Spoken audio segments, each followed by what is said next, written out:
Hello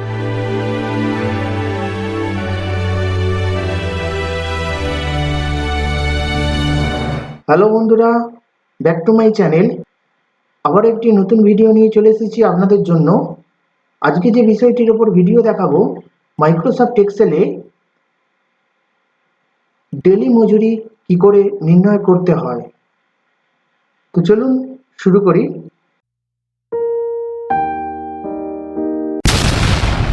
প্রথমে Microsoft এক্সেলে আমি একটি ডাটা তৈরি করে রেখেছি, আপনারা এইভাবে তৈরি করে নেবেন। তো এই প্রোগ্রামটি করতে গেলে তার আগে আপনাকে একটু বিষয় মাথায় রাখতে হবে। মনে করুন একজন প্রতিদিন সাধারণ কর্মচারী, আমি এবং এটি উপরে লিখে দিয়েছি, আপনারা এটি একটু পড়ে নেবেন। প্রতিদিন সাধারণ কর্মচারী 8 ঘন্টা বা তার কম ঘন্টার জন্য মজুরি পায় 20 টাকা করে। কোনো কর্মচারী ইচ্ছা করলে সে ওভারটাইম কাজ করতে পারে। ওভারটাইম কাজের জন্য মজুরি পাবে প্রতি ঘন্টায় 25 টাকা করে। এই কাজটাই আমি এখানে এই ডাটা শিটে তৈরি করব। তো মনে করুন আপনার একটি কোম্পানি আছে, সেই কোম্পানিতে আপনি ডেলি মজুরি কর্মীদের আপনি দিয়ে থাকেন। সেই ডেলি মজুরি বা প্রতিদিন যে বেতনটা, সেই বেতন আপনি কিভাবে দেবেন এবং কত টাকা করে বেতন দেবে সেটি করতে হবে। আরেকটি জিনিস লক্ষ্য রাখবেন, যে কোম্পানিতে যদি আপনার ওভারটাইম সিস্টেম থেকে থাকে তাহলে ওভারটাইম আপনাকে বার করতে হবে। আমি দুটো বিষয় নিয়ে দেখিয়ে দিয়েছি, মজুরিও কত টাকা পাবে এবং কত ঘন্টা করে সে ওভারটাইম করবে সেটি করতে পারবে। আরেকটি বিষয়, সেটি হচ্ছে যে কোম্পানিতে আপনার যে কোম্পানিটা আছে সেই কোম্পানির 8 ঘন্টা করে প্রতিদিন ডিউটি তাকে করতেই হবে। 8 ঘন্টা হচ্ছে ডিউটি টাইম, আর বাকি 8 ঘন্টার পর যেটি হবে, যত ঘন্টা সে কাজ করবে কোনো কর্মী, তার বাকিটা ওভারটাইম লিস্টে চলে যাবে। দেখুন এখানে সিরিয়াল নাম্বার আমি দিয়ে রেখেছি। আমার কোম্পানিতে 10 জন লেবার আছে। লেবারের নামগুলো আমি অলরেডি লিখে নিয়েছি, আপনারা ঠিক এভাবে লিখে নেবেন। এরপর যেটা করতে হবে সেটা হচ্ছে ওয়ার্ক আওয়ার পার ডে। কর্মী কত ঘন্টা পার ডে কাজ করেছে সেই ঘন্টাটা লিখতে হবে। মনে করুন কেউ 10 ঘন্টা কাজ করলো, কেউ 6 ঘন্টা করলো, কেউ 8 ঘন্টা করলো,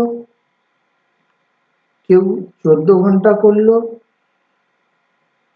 কেউ 11 ঘন্টা করলো, কেউ 9 ঘন্টা করলো, কেউ 18 ঘন্টা করলো, কেউ 13 ঘন্টা করলো, কেউ 10 ঘন্টা করলো, আবার কেউ 17 ঘন্টা কাজ করলো। তো এইভাবে আপনারা দিয়ে নেবেন যে কর্মী যত ঘন্টা কাজ করেছে সেই ওয়ার্ক আওয়ার্সটা লিখে নেবেন। এরপর ওভারটাইম পার ডে কর্মী কত ঘন্টা করে ওভারটাইম কাজ করেছে, এখানে একটি ফর্মুলা ব্যবহার করতে হবে। কি ফর্মুলা? তাহলে চলুন এবং আপনারাও দেখে নিন। সমান IFE ফার্স্ট ব্র্যাকেট, এরপর দেব work time cell number. Work time বলতে যে 10 ঘন্টা এখানে ওয়ার্ক টাইমটা আছে, সেই ওয়ার্ক টাইমটা দিয়ে নেব। Greater than is equal to 8, কারণ সে 8 ঘন্টা ডিউটি তাকে করতেই হবে। 8 ঘন্টার পর বাকি ঘন্টা ওভারটাইম লিস্টে তখন যাবে। এরপর কমা দিলাম, কমা দেওয়ার পর আবার ওয়ার্ক টাইম সেল নাম্বারে ক্লিক করব, করার পর মাইনাস দেব, দিয়ে 8,0, কারণ এই জিরোটা দিতে হবে 8 ঘন্টার মধ্যে হলে সেটি ওয়ার্ক টাইমে যাবে, আর 8 ঘন্টার পর হলে ওভার টাইমে যাবে। এরপর আমি এন্টার দেব। দেখুন 2 ঘন্টা ওভার টাইম এসে গেছে। 8 ঘন্টা ডিউটি তাকে করতেই হয়েছে। 8 ঘন্টার পর যে যত ঘন্টা হয়েছে সেই ঘন্টার লিস্টটা এখানে চলে এসেছে। ক্লিক করে ধরে আমি টেনে নেব। দেখুন এই 6 ঘন্টা কাজ করেছে, 0 হয়েছে, কারণ 8 ঘন্টা ডিউটি তাকে করতেই হতো, কিন্তু সে 6 ঘন্টা কাজ করেছে, তার জন্য ওভার টাইম তার 0 এসেছে। আবার কেউ দেখুন 8 ঘন্টা কাজ করেছে, তার ওভার টাইমও 0 হয়েছে, কিন্তু এখানে যে 14 ঘন্টা কাজ করেছে তার ওভার টাইম 6 ঘন্টা হয়ে গেছে। আবার 11 ঘন্টা কাজ করেছে, 3 ঘন্টা ওভার টাইম হয়ে গেছে। তো এইভাবে ওভার টাইমটা বেরিয়ে যাবে। এরপর যেটা করব সেটা হচ্ছে মজুরি নির্ণয় করব। মজুরি নির্ণয় করার জন্য একটি ফর্মুলা এখানেও ব্যবহার করতে হবে, সমান first bracket work hours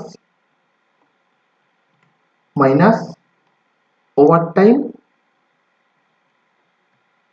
hours দিলাম, দিয়ে ব্র্যাকেট ক্লোজ, ইনটু কি করব 20, কারণ প্রতি ঘন্টায় সে 20 টাকা করে মজুরি পাচ্ছে, প্লাস এখানে ওভার টাইম সেল নাম্বারে ক্লিক করব, কারণ ওভার টাইমটা হবে over time cell number into 25।